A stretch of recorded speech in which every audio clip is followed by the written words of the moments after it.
YouTube, how's everybody doing? And today, all right, today we're reacting to some Fable gameplay. Would you believe that we're a few days after the Xbox showcase, and now over on GameSpot there is a video that released probably I think maybe 20 minutes ago, and the name of the video is Fable's Life Sim Mechanics Could Be a Game by Itself. We are going to watch that now, discuss it, and break it down bit by bit. So without further ado, let's just get right into it, shall we? Oh, so let's get right into this and see exactly what exactly is going on. So I got a chance to check out a behind closed doors of the new Jean-Luc Fable. Spike. They showed off all of the life sim mechanics that they have in the game. So let's talk about it. There's been reports of strange things happening around here. Like what? All right, so it's important to note that this demo was hands-off, pretty scripted in terms of kind of what they wanted to show, and was not focused on story, wasn't focused on combat, although we technically did see a little bit of combat. It's really about NPC activity, kind of like life sim stuff. So in this demo, we go to a town called Silverbrook, and we started by doing like a little quest where a butcher and a child are arguing over whether a talking pig should be killed. The butcher bought this pig with the intent of serving them at the big kind of like annual festival that the town holds. But then like a day or two ago, the pig started talking, and so the kid's like, "Hey, don't kill the pig. You talk." Colin the pig. You, as the hero, get to kind of choose whether you save the pig or not. And the way they were describing it is that was kind of like Okay, so short little, not even a quest. It was like a moment with a choice. You'll experience these little moments that will then kind of feed into larger, bigger narratives. From there, they kind of just showed off the way we can interact with NPCs. They gave some money to a beggar, and then we went to a shopkeeper and attempted to flirt with her. And when you want to flirt with somebody, you end up getting this like checklist of the different things. okay, so flirty, charming, and then it also shows what's the show here? So looking for someone who is known to be an entrepreneur, wears only fancy clothes, owns a local residence. Okay, and dates, and I assume that one is romance, live together, have a baby, get married. Okay. That person requires from you if you want to go on a date with them. They did say there are 1,000 NPCs, custom NPCs in this game, and you can theoretically date all of them. Maybe not all at once. It might take a really long time, but technically you can do it. So I look forward to somebody making a video about that. That'll be fascinating. But in this demo, we decided we're gonna date this person, and so they wanted us to have fancy clothes, they wanted us to own real estate, and they wanted us to be like an entrepreneur. And they used that as sort of a way to go through and show off buying a tavern, hiring employees. They actually hired the guy, the beggar that we gave money to earlier as an employee, gave him a salary, kind of like uplifts his status in the world, which is fascinating. I kind of asked like how that works, like what's the limitations of that, and they were saying that like by giving them like a nicer job, it does increase their like economic wealth, and then it's like, oh, this person now has money and they could potentially buy like a nicer house and nicer clothes.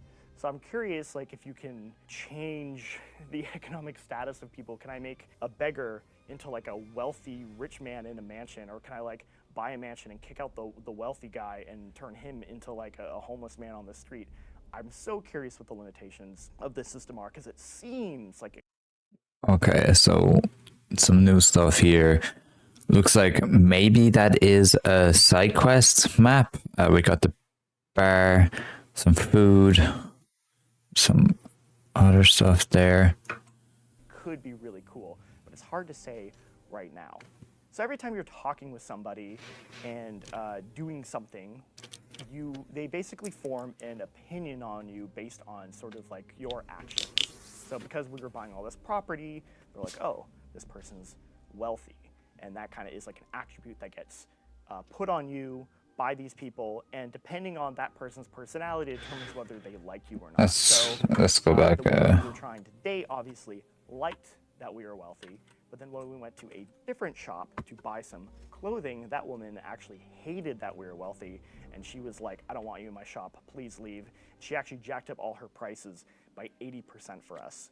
So Oh. there's this interesting dynamic where you're not going to be able to please everyone at once, but you can also, you know, you might need to change. I'm also trying to look in the background to see it. Like, it's hilarious because we see a PlayStation, but with not a single Xbox inside, and a PS5 controller too, and another PS5 controller. Your behavior for a certain person if you're trying to get something from them. Finally, they showed off a little bit of combat where we just like killed a couple of town guards just to show what it's like to kind of be like evil. We fired a bunch of... What was that? Susan the what? We fired... Susan the bartender fancies you because you were kind and they think you're compassionate. You can fire them. Okay. As they just said. A bunch of people from our bar, and we're just generally acting like a huge dick. Okay, so we're a criminal.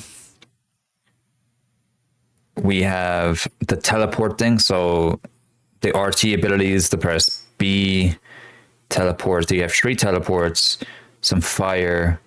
We have the wind one that was just used on these enemies up here. I don't know what the 4 here is, but we might find out a bit more. And yeah, then you ended up having like a bounty, and we had to like escape the town, and you could technically pay off.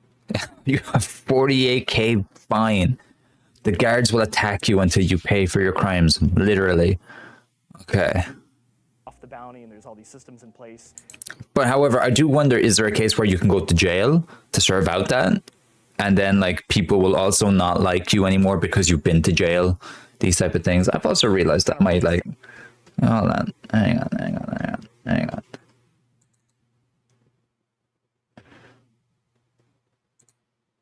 Yeah. Set things if you want to, but it sounds like you do have to put in like the work or have a lot of money to like properly. Very. I don't know if it's just me, but it feels very empty here. Supposed to like have ripple effects, and it's not something you can just like reset on a whim. So that was what they showed. I think this stuff sounds really cool, but it's hard for me to gauge how deep does it go and like where the limitations of it are. In theory, I think if this system is super cool and in depth, I could see this really grabbing. Oh, okay. All right. So we've got scarecrow stuff. We've got here the smithing, chopping. Like, can you become a butcher? Is that what that's for? Okay, so wages, like, so you can like set the certain things here. Okay, your employees are over 10% overperforming. Okay, business must be good then. Like the Stardew Valley type crowd of people who are just like, I want to do that. I want to like, I don't even want to play the story. I'm just get me up to the point where I can wander around and talk to all these NPCs, and then I'm just going to spend my entire game buying land and trying to date people or, you know, whatever. Like that has a lot of really cool potential. But where that kind of intersects with the rest of the game, quests, story, decision making, is still up in the air. So that's everything I got to look at in Fable. Just a small little slice of the game. So very curious to see what the rest of the game is like. It is coming. Okay, so as we're aware, the game is coming in February 23rd. Like that is like 2 weeks probably before I head to Brazil.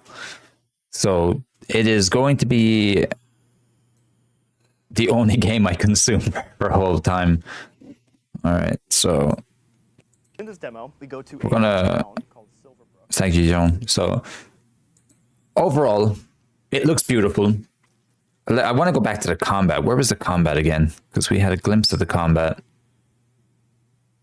We had 2 pieces, so this is one of them.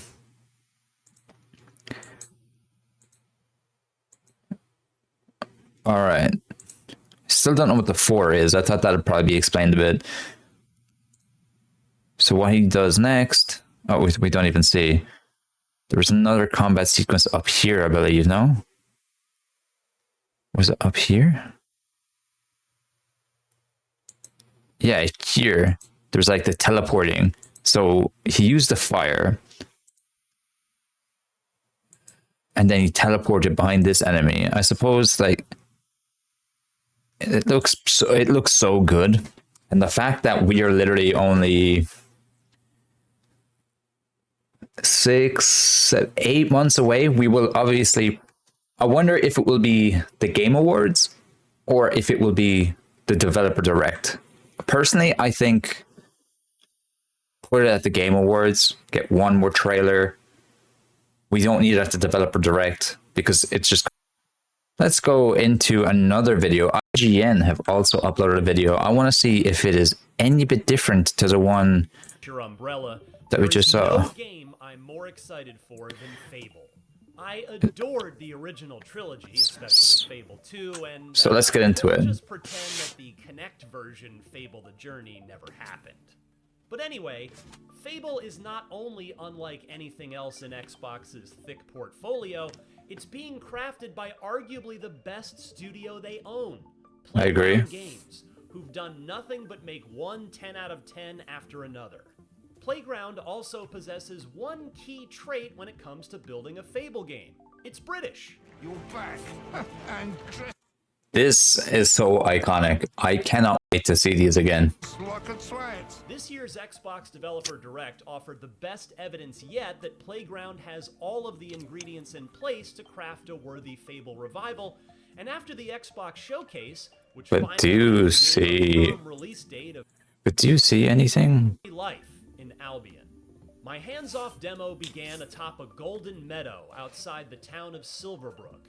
As evidenced by the beanstalk stretching into the sky just over the next hill, it's the same town where Dave lives, the townsperson from I'm Dave. previous trailers who becomes a giant and whom you'll have the chance to cure or slay. But I didn't meet Dave in this trip to Silverbrook. Also, the amount of British celebrities in this are quite astonishing. The more they've revealed, I wonder if there's any secrets. Like, one who I think would be very funny, and this would probably be Michael McIntyre or someone like that. That would be funny to see in this game. But overall, I'm very surprised. The point was to show off the relationships you can make and break, as well as the reputation, good or bad, you can earn with each person and within each town. So it looks There are no like... horns or halo to sprout over your head that reflect your deeds. Instead, you might become known as a menace in one region and a benevolent saint in another.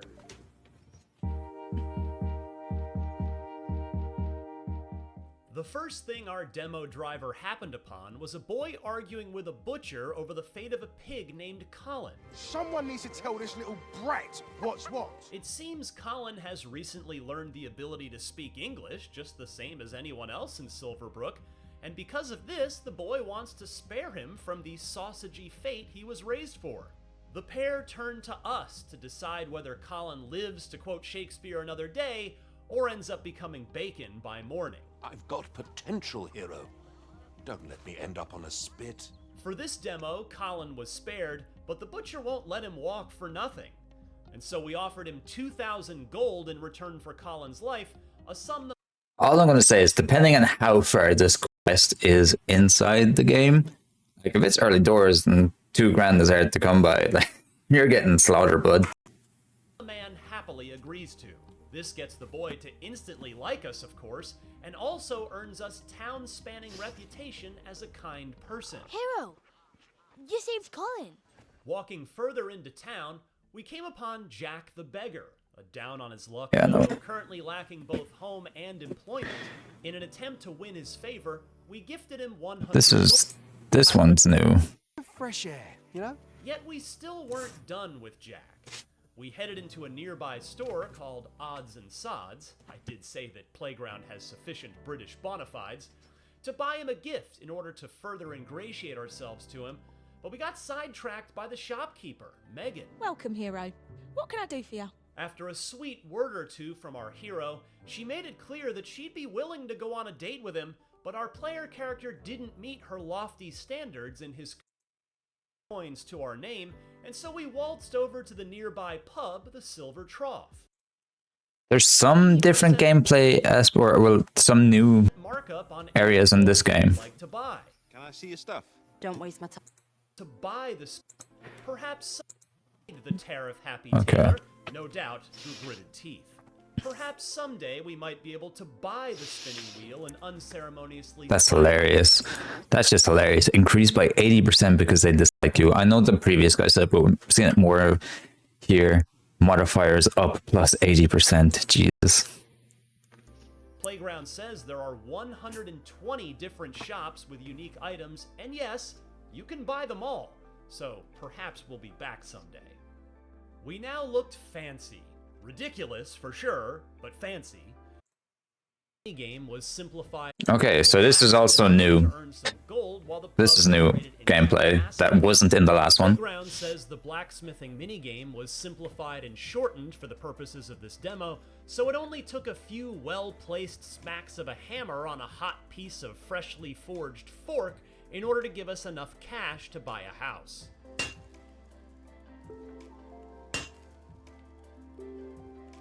We randomly chose one that looked nice, but there was just one problem. It already had tenants. We could simply evict them and leave them to live on the street, which would surely depress the positive reputation we'd been building in Silverbrook, so instead we paid them to move out, clearing the way for the place to be all ours. Then it was back to odds and sods in order to ask Megan out on a date. She graciously agreed. At The which point lengths we offered her a that they're going through. bouquet of wildflowers and then jumped straight to our date. It went well, so we quickly asked if she'd like to be in a relationship, and she said yes. Ready for something more? And what a lovely couple we'll make. Whatever comes next, I'm with you. I just hope the writing is good. Here we could move in together, get married, and or start a family together. But one thing is certain, Megan is smitten. Oh, whoa, that's... Let me see there. Income chest is full. Okay, well, that's good. That's good. I'd rather we had a... It just automatically went into your account. I hope we don't have to keep going to one place to pick it all up, but... Off more of Fable's life sim systems in effect, we returned to the Silver Trough and fired Susan, the bartender everyone in town loves, the same one who'd been giving a bonus to the pub's income. She now thinks I'm heartless, a reputation trait now on my personal ledger.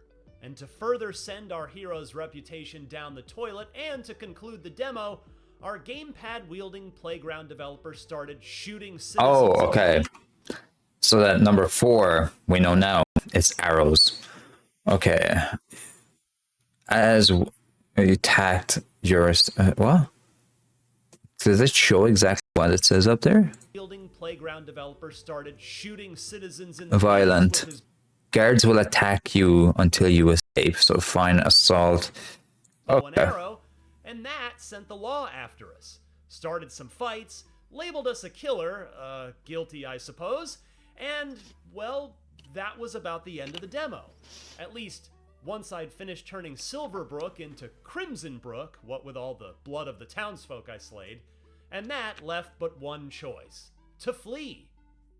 I'm pretty sold on Fable's game within a game, which was an important part of what made the original Fable trilogy unique and special, and is thus important for this Fable to get right. I should add that seeing Fable running live on a Series X, it looks absolutely gorgeous. It's wild to think that it's running on Forza Tech, an engine that has powered over a dozen racing games over the years. Anyway, I can't wait to play Fable, and it remains the first-party Xbox game I'm looking forward to above all others. For more previews of the biggest upcoming games, don't miss our recent looks. All right, so I think we're gonna leave it there when it comes to this. I'm going to be covering Fable a lot throughout the entire time leading up to the game. It's my highly most anticipated game. I cannot wait. But yeah, let me know in the comments. Do you guys look forward to this? Are you going? Is it going to be a case where you're going to get it on PlayStation for the factor that a Fable game is finally on PlayStation? Are you going to, I don't know, wait off? You're not a fan of the Fable? Does the humor, the British humor, stop you from wanting to play it, or the way that the game has been portrayed so far? But let me know in the comments. Leave a like. I basically upload almost every second to third day and podcast on the weekend. So without further ado, I shall see ye in the next